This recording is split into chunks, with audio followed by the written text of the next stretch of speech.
I've talked about how the 16 types experience stress, but how do they deal with it? Well, like many things in life, it comes down to finding balance, namely, balance between the cognitive functions. During extreme and prolonged periods of difficulty in life, types might enter so-called grip stress. This is when they overuse their weaker functions, specifically their inferior function, because their usual strengths and tools aren't doing the job. It's kind of like when a person is trying to make changes in their life, and they swing to the opposite extreme of how they've been living, when the right approach was to integrate the things they'd been neglecting while keeping the good parts of what they already had. This video could have been titled, How to Have a More Healthy and Balanced Relationship with Your Inferior Function. If types can find this balance, they'll often avoid stress altogether, or it will help them get out of it much faster. ENFJ and ESFJ, dominant FE and inferior TI. Both types have a kind of FE narrator in their head, who likes to read out all the various ways in which people might react to what they're doing or saying. This is a great thing. It's like having someone dedicated to avoiding social mistakes. However, this voice has a tendency to never shut up.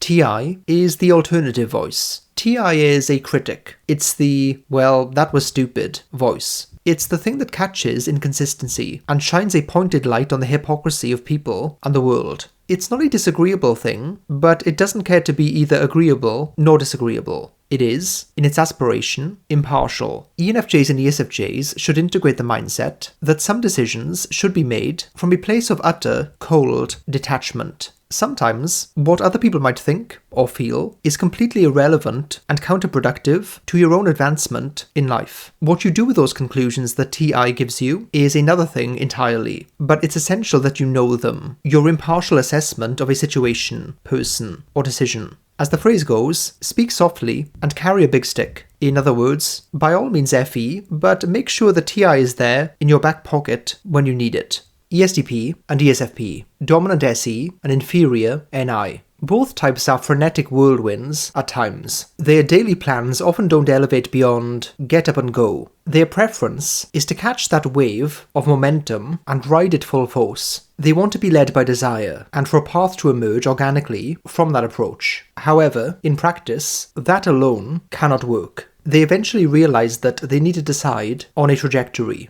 NI is about narrowing down, getting to a conclusion, knowing the direction, and deciding on a path. Despite the percolating nature of it, ultimately, it loves certainty and being settled on something. For ESTPs and ESFPs, when stress hits, they can become trapped in a tunnel vision, often of negative possibilities. It can come across and simply be paranoia. They might also become obsessive over certain specific goals, seeing those as the answer to all their issues in life. To find a more subtle balance with their NI, both types can do a very simple exercise. They can take a little bit of time and ask themselves, what do the things I like, the things I'm good at, the things I desire, etc., have in common? Spotting these underlying patterns will allow a life blueprint to reveal itself to them. ISTP and INTP, dominant TI and inferior FE. Both types are bastions of pure, unadulterated cognition. However, when the tides of stress rush in, instead of their usual stoic demeanour, they might feel a tidal wave of emotions that they're unprepared to navigate.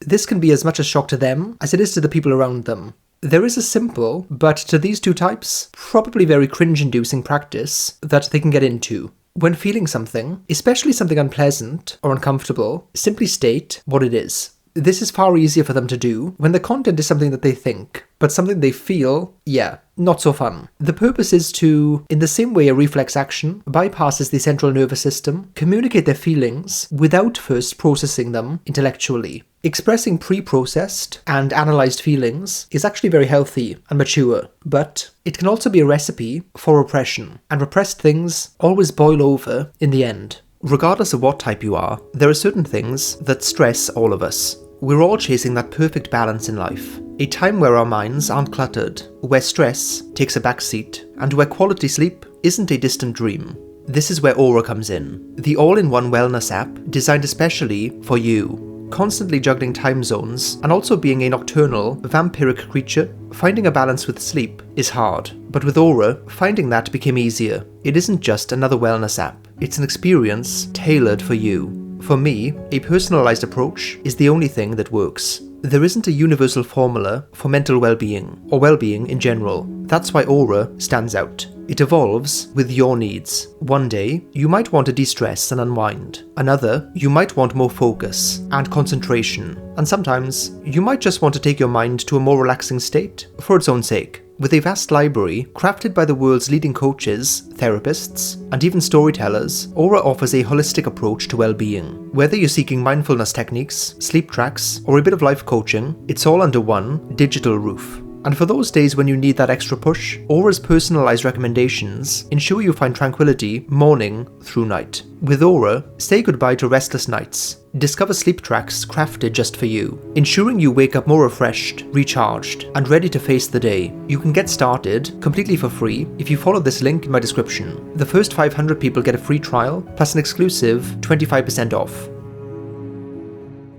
INFJ and INTJ. Dominant NI and inferior SE. Both types have an amazing skill related to the convergent nature of their NI. They naturally make sure that their actions have multiple benefits to them. They can kill full flocks of birds with a pebble. Because of this, there is a pronounced absence of what they'd consider to be frivolous actions in their life. SE is about immediacy, minimizing the time between action and impact, cause and effect. INFJs and INTJs should integrate the mindset that it's okay to act for the sake of action. It is a self-justifying thing. It's fun. It's good for you. But, more pragmatically, action is the gateway to discovering things that you couldn't foresee. If these two types depart from their typically energy-conserving nature, sometimes, and put that extra, seemingly pointless effort in, they might discover information that completely changes their previous plans. It's important for these two types to mainly be about pre-planning, but to keep enough energy reserved purely for action without intention. Studying the maps of life to find the most efficient route to your destination is prudent, and these two types do amazingly at it. But sometimes, you need to wander off the predetermined path. You might find that there's a shortcut that wasn't initially known about, or sometimes, you might realize that there's a better destination altogether. ISFJ and ISTJ. Dominant SI and inferior NE. Both types are mastery machines, armed with honed techniques and practices. Yet, there's a caveat. When overwhelmed, their exploration of new methods can resemble a person having a midlife crisis. Sudden, drastic, and quite chaotic. Instead of these abrupt transformations, their growth would always benefit from a much more measured approach. NE explores ideationally, without feeling any need to narrow down on one thing or even act upon anything. The endlessly iterative nature of NE means that failure is simply tolerated as the latter part of trial and error. The best approach for these types is a kind of 80-20 rule style ratio where they can dip into the experimental, unorthodox, and innovative methods. Like some classical violin player, proficient in Beethoven and Bach, exploring modern genres. Instead of overhauling their whole set and style, they just weave in one contemporary piece, gracefully evolving while still honouring what they've mastered and deeply know.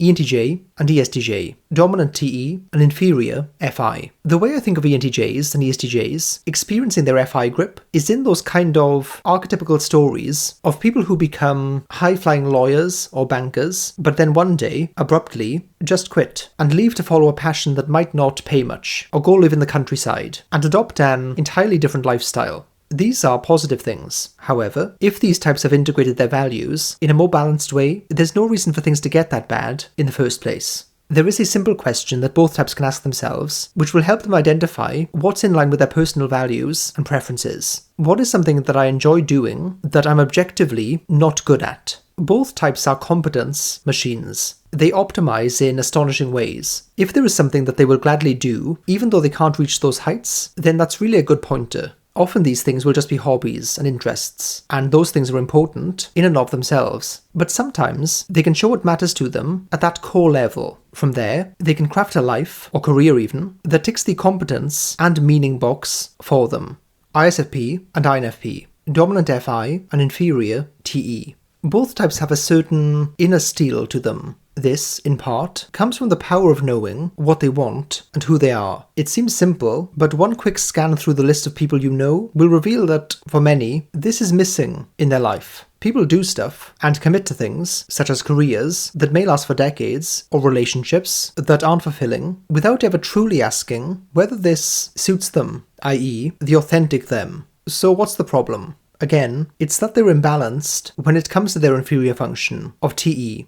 TE is about impersonal, objective organization. That sounds pretty dry, but actually, it's a skill that underlies nearly everything. If you lack this skill, it can be pretty painful to navigate through life, especially modern day life. ISFPs and INFPs should integrate the mindset that not every step along their life path will feel right. Sometimes it's just about pragmatism. You do a thing because it needs to be done, regardless of whether you resonate with it or not. Having a North Star you align yourself to is great, but don't expect the path to always hit you on a deep level. Sometimes it's a grind, and the grind can be a good thing. ENTP and ENFP, dominant NE and inferior SI. For ENTPs and ENFPs, the world is a sprawling canvas of possibilities, dotted with intriguing patterns and connections waiting to be discovered. Fueled by NE, they move through life with a certain restless energy, constantly pivoting, ideating, and seeing potential where others might see boundaries. Yet, shadowing this is their inferior function, SI. This function anchors them and provides a sense of internal stability. Under stress, they might find themselves unusually preoccupied with the past, nostalgic, or even trapped in a loop of overanalyzing previous experiences, a stark contrast to their typically forward-thinking nature. They might become obsessed with the small details of a thing, fixating on the minutiae. To better integrate their SI, these types can do a few things. If they're planning a project, they don't have to limit the scope or ambition of it, but it's a good move to segment things. What I mean by this is that each stage of a project is like a mini project in itself. This way, if they were to stop after the first phase, they've still achieved something worthwhile. Also, a simple self-regulation update always helps. It can be a quick checklist, asking yourself what you might need, whether that's everything from getting milk or having a shower. Or both, depending on the weirdness of these stores in your area.